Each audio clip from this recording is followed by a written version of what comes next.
Assalamualaikum warahmatullahi wabarakatuh. Apa kabar anak-anak? Semoga semuanya selalu dalam keadaan sehat walafiat ya. Amin ya rabbal alamin. Syukur alhamdulillah, pada hari ini kita kembali yaitu mempelajari pelajaran Al-Quran Hadis. Yaitu sekarang kita masuk di halaman 7. Namun sebelum itu kita berdoa dulu bersama-sama agar ilmu yang akan kita pelajari ini dapat bermanfaat. Bismillahirrahmanirrahim. Rabbi zidni ilma warzuqni fahma. Amin. Silahkan dibuka di buku LKS di halaman 7, yaitu 5. Menerapkan kandungan surah Al-Humazah dalam kehidupan sehari-hari dan akibatnya. Ya, jadi yang akan kita pelajari ini gimana cara menerapkannya dan juga akibatnya apa setelah kita terapkan. Ya. 1. Penerapan. Sebagai pelajar dan remaja muslim hendaknya mampu menerapkan kandungan surat Al-Humazah dalam kehidupan sehari-hari. Yaitu yang pertama, jangan terlalu membanggakan perkara keduniaan sampai melupakan bahwa kehidupan akhirat jauh lebih penting. Itu. Jadi kalau kita cari dunia, akhirat gak ikut. Tapi kalau kita cari akhirat, dunia pasti ikut. Percaya itu ya. Kemudian yang kedua, tidak berlebihan dalam mencari rezeki, tetapi bekerja dengan wajar saja tanpa meninggalkan aturan yang telah ditetapkan oleh Allah Subhanahu wa taala. Kerja boleh, tapi waktunya ibadah kita ibadah, ya. Waktunya sholat kita sholat, waktunya kerja kita kerja lagi. Seperti itu. Jadi jangan meninggalkan sesuatu yang sudah ditetapkan oleh Allah Subhanahu wa taala. Kemudian yang ketiga, mengedepankan sikap qanaah. Apa itu qanaah? Qanaah yaitu menerima apa adanya. Ya, menerima kenyataan hidup. Contoh, misalnya kita hidup kita seperti ini, misalnya rumah kita 3, mobil kita 7. Ya, tabungan kita misalnya ada 7 miliar. Nah, kita terima. Jangan mengeluh dengan hasil yang sudah kita dapat segitu, karena itu pemberian Allah Subhanahu wa taala. Itu namanya qanaah, menerima ketetapan yang ditetapkan oleh Allah Subhanahu wa taala. Tetap mensyukuri hasil usahanya karena sudah menjadi ketetapan Allah sehingga tidak pernah merasa kurang. Seperti itu. Selalu bersyukur. La in syakartum la azidannakum. Barang siapa yang bersyukur, maka Allah akan tambah kenikmatannya. Yaitu wala in kafartum, apabila dia kufur atas nikmat Allah, dia tidak pernah bersyukur. Inna azabi lasyadid. Kata Allah, katanya sesungguhnya azabku itu sangat pedih. Nah, hati-hati anak-anak. Makanya kita syukuri. Setiap hari ongkos kita misalnya Rp5.000, atau misalnya ongkos kita sekolah setiap hari Rp10.000. Nah, itu patut kita syukuri. Masih bersyukur kita diberi ongkos. Masih banyak teman-teman kita yang tidak diberi ongkos sekolah, uang jajan. Seperti itu ya. Kemudian yang keempat, membelanjakan rezeki dari Allah untuk jalan agama. Punya rezeki sedekah jariyah untuk pembangunan masjid atau menyantuni anak yatim. Seperti itu. Kemudian yang kelima, memenuhi kewajiban untuk bersedekah. Nah, berinfak, berzakat, dan rezeki yang diperoleh.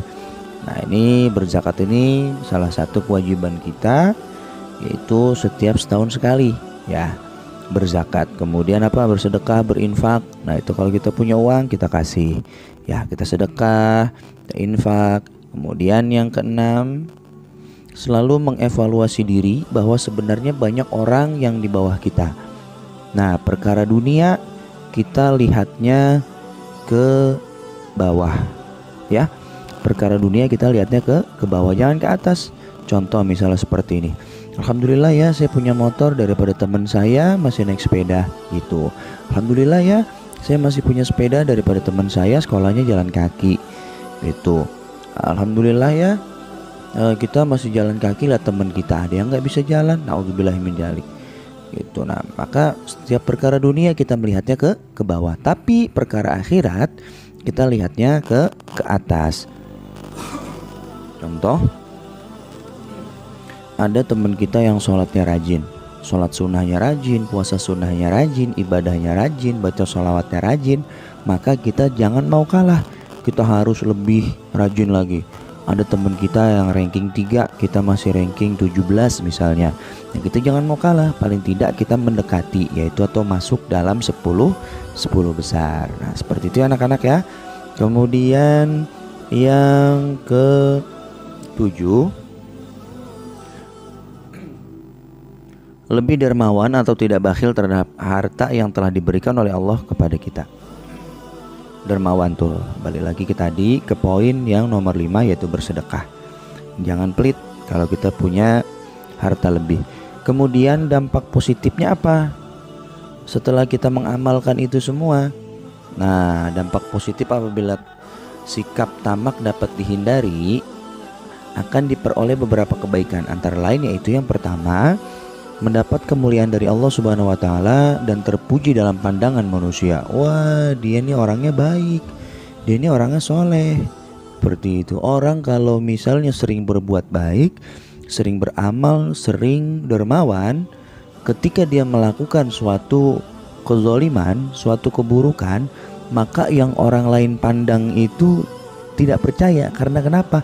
Karena orang sudah terlalu sering berbuat kebaikan. Seperti itu.